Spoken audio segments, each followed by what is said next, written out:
ফ্যাসি বিরোধী বিপ্লবের অগ্রসেনানী মাহমুদুর রহমানকে প্রফেসর ইউনূসের সরকার জেলে পাঠাইছে।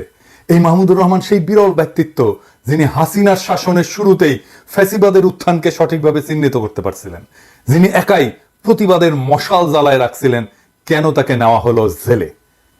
অনেকেই আইনের কথা বলতেছেন। এই সরকার মাহমুদুর রহমানকে আইন দেখাইছে। আমরা প্রশ্ন করি, এই সরকারের আইনি ভিত্তি কি? আমরা ধারাবাহিকভাবে হাসিনার সংবিধান বিলোপের পক্ষে কথা বলছি।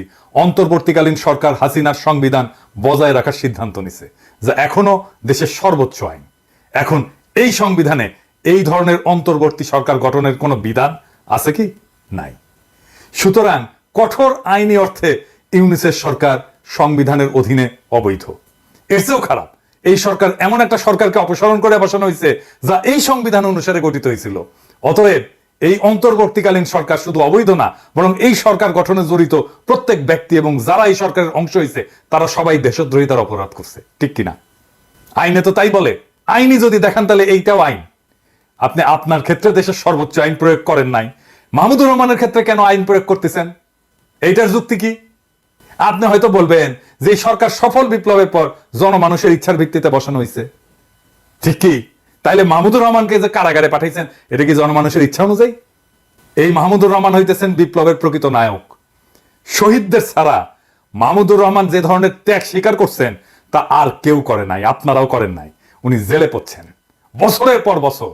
উনার পত্রিকা বন্ধ করে দেওয়া হয়েছে, উনাকে আদালতের বারান্দায় রক্তাক্ত করা হয়েছে, উনাকে দেশ ছাড়তে বাধ্য করা হয়েছে।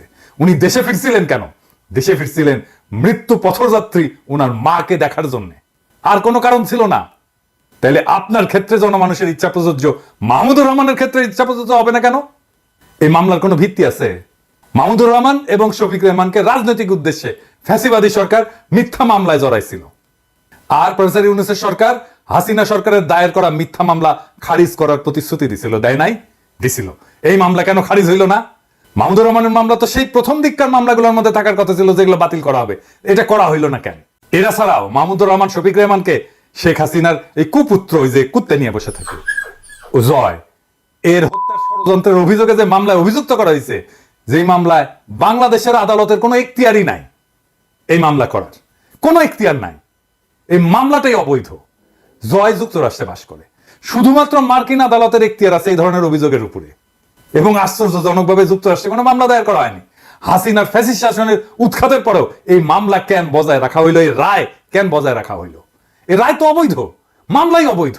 আমি আরেকটু বুঝাই বলি, যদি একজন ব্যক্তি যুক্তরাষ্ট্রে বসবাস করে এবং তার হত্যার একটা ষড়যন্ত্র হয়, থিওরিটিক্যালি ধরতেছি, তাহলে সেই অপরাধের মামলা যুক্তরাষ্ট্রের আদালতে দায়ের করতে হবে। কারণ অপরাধের শিকার যে ব্যক্তি, সে ব্যক্তি যুক্তরাষ্ট্রে বসবাস করেন এবং অপরাধের স্থানও কিন্তু যুক্তরাষ্ট্রের এখতিয়ারের মধ্যে পড়ে।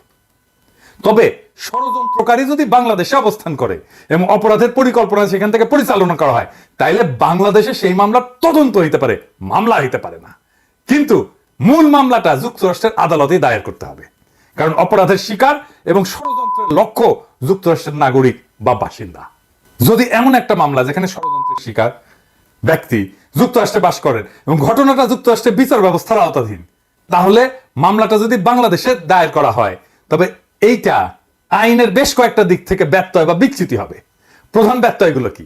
একটা হইতেছে আন্তর্জাতিক এখতিয়ার লঙ্ঘন।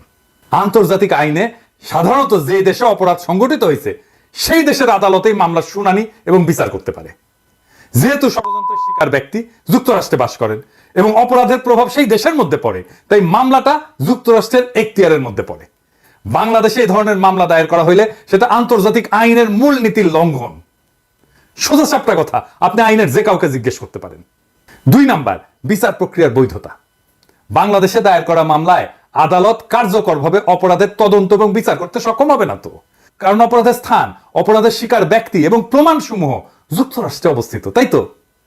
এটা একটা কার্যকর বিচার প্রক্রিয়ার পরিপন্থী তো, এবং মামলার প্রকৃত আইনি ভিত্তি তো দুর্বল। আদালতের রায় ভুল ছিল, কারণ 2টা ধারায় মাহমুদুর রহমানকে 2 রকম সাজা দেওয়া হয়েছে, একটা 5 বছর আর একটা 2 বছর। এইটারও কোনো ভিত্তি ছিল না।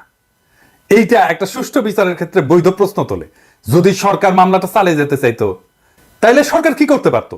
সরকার তো এই মামলাটা পুনর্বিচার করতে পারতো, বলতে পারতো এটা আমরা নতুন ভাবে বিচার করব। কারণ যেই দেশের আদালতের বারান্দায় মাহমুদুর রহমানকে আহত করে রক্তাক্ত করা হয়, সেই দেশে তো মাহমুদুর রহমান ন্যায় বিচার পাবে না।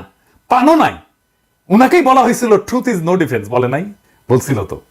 তাহলে উনি তো ন্যায় বিচার পাবেন না। তো এই মামলা কেন পুনর্বিচার করা হইল না? 69-এ গণ আন্দোলনের মুখে পাকিস্তানের প্রেসিডেন্ট আইয়ুব শেখ মুজিবের বিরুদ্ধে আগরতলা ষড়যন্ত্র মামলা প্রত্যাহার করছিল, করে কারণে নাই? তাহলে জনমানুষের দাবির মুখে মামলা প্রত্যাহার করা যায় তো নাকি? কেন মাহমুদুর রহমানের ক্ষেত্রে এটা করা হইল না? একই মামলায় কিন্তু শফিক রেহমানদের সাথে স্থগিত করা হয়েছে। দেখেন কেন মাহমুদুর রহমানেরটা করা হইল না? এর সাথে তো যুক্তই করে দেওয়া যেত মাহমুদুর রহমানের কথা। তার মানে বিপ্লবের যারা সৈনিক তারা এই সরকারের হাতে, প্রফেসর ইউনূসের সরকারের হাতে নিগৃহীত হইতেছে। কেন? কারণ বিপ্লবের প্রথম মুহূর্তেই বিপ্লবের ফল ছিনতাই করা হয়েছিল। হাসিনার অপমানজনক পলায়নের পর আসিফ নজরুল একাই তথাকথিত সাংবিধানিকতার দোয়াই দিয়া ছাত্রদের একাংশকে ক্যান্টনমেন্ট আর বঙ্গভবনে নিয়ে ঘুটু কইরা প্রফেসর ইউনূসকে হাসিনার বানানো রাষ্ট্রপতি চুপ্পুর কাছে শপথ নিয়েছিল। আর এক গাদা অপদার্থ উপদেষ্টা নিয়ে কাজ শুরু করে বিপ্লবের হুকা মারি দিয়েছে। এদের শাসনে ক্যান্টনমেন্টে আশ্রয় পেল সব আওয়ামী দুর্বৃত্তরা, পলায় গেল সবাই। বিপ্লবও পলায় গেছে, মনির হলো পলায় গেছে। ওই মুহূর্তটা ছিল খুবই গুরুত্বপূর্ণ, কারণ এর মাধ্যমে আওয়ামী আর ইন্ডিয়ার স্ট্র্যাটেজিক অ্যাসেট গুলো রক্ষিত হয়। আর এই ওয়াহিদুদ্দিন মাহমুদের মতো বুইরা খাটাস, যে কিনা হাসিনার উন্নয়নের সারিন্দা বাজাইতো, সে জানেও না কিছু, তার কেন উপদেষ্টা বানানো হয়? বলে কি পাঠ্যপুস্তক দিয়ে অনানুষ্ঠানিক আলোচনা হয়েছিল, সেটাই প্রজ্ঞাপন হয়ে যায়। শালা বুড়া হয়েছে কিন্তু মিছা কথা বলার অভ্যাস যায়নি। এইভাবে প্রজ্ঞাপন হয় কোন সরকারি? আপনার সরকারি অফিসে অনেকেই কাজ করেন, আপনারাই বলেন এইভাবে প্রজ্ঞাপন হয়? যখন অন্তর্বর্তী সরকার গঠনের জন্য আসিফ নজরুল ঘুটু করিচ্ছে, আমি তখনই বুঝছিলাম এইখানে ইন্ডিয়ার লোকজন ঢুকে গেছে। আমি তখনই বিপ্লব চিন্তায় হওয়ার বিষয়ে সতর্কতা দিছিলাম, বলছিলাম না ওই সময় ভিডিওতে? যারা বিপ্লবের পিছনে ছুরিকাঘাত করছে তারা নতুন মির্জাফরের মতো কুখ্যাত হয়ে থাকবে। তাহলে মাহমুদুর রহমানকে কেন জেলে দেওয়া হইলো জানেন? মাহমুদুর রহমানকে জেলে দেওয়ার প্রকৃত কারণ হইল তিনি ভারতের আসল প্রভুদের জন্য একটা আপদ। বাংলাদেশের স্বাধীনতা সার্বভৌমত্ব হারানোর বিষয়ে মাহমুদুর রহমানের চেয়ে বেশি কেউ সতর্ক করে নাই। আজ আমরা হাসিনার শাসন ব্যবস্থায় দেখতেছি সেই একই ফ্যাসিবাদী কাঠামো, তবে হাসিনা ছাড়া। যারা ভারতের স্থানীয় এজেন্সি এবং বাংলাদেশের এই যে প্রথম আলো, ডেইলি স্টার, এই গোষ্ঠী তো সরকার হিসেবে পাইছি আমরা, তারা মাহমুদুর রহমানকে নিশ্চুপ করতে তাদের সর্বোচ্চ চেষ্টা করবে। এখন বলতে পারেন কিভাবে এটা এড়ানো যেত? একটা তো দেখাইলাম, শফিক রেহমানদের রায় তো স্থগিত করে দিছে, দেখলেন তো। 2 নাম্বার, এই মামলাটা পুনর্বিচারের জন্য পাঠানো যেত। 3 নাম্বার, রায় বাতিল করে দেওয়া যেত। 4 নাম্বার, আমি যদি আসিফ নজরুল হইতাম, এগুলো কোনো কিছু হইল না, তারপরে আমি যদি আসিফ নজরুল হইতাম, তাইলে মাহমুদ ভাইকে জেলে যাইতে হইতো না। কিভাবে জানেন?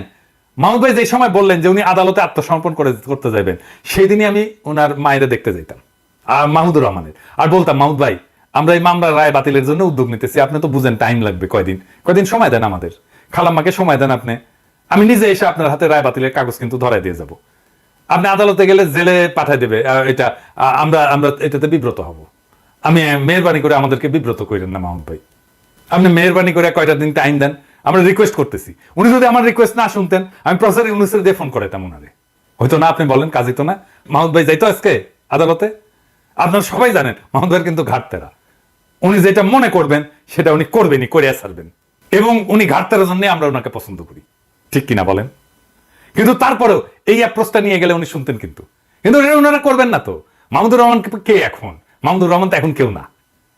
আমরা এই ভারতীয় এজেন্ট এবং ফ্যাসিবাদের সহায়কদের কাছ থেকে কোনো দেশপ্রেম তো আশা করি না। আমরা দৃঢ়ভাবে বিশ্বাস করি যে মাহমুদুর রহমানের প্রতি প্রকৃত বিচার আমাদের জনগণ করবে, যারা ভারতের আধিপত্য এবং সম্প্রসারণবাদকে বীরত্বের সাথে পরাজিত করছে। আমরা যা নেপালে দেখছি, আমরা যা মালদ্বীপে দেখছি, আমরা দেখছি আমাদের এই অঞ্চলে ভারতের সম্প্রসারণবাদ পিছু উঠছে। আমাদের জনগণ নিশ্চিত করবে যে আর কখনো ভারতীয় আধিপত্যবাদ বাংলাদেশে ফিরে আসবে না।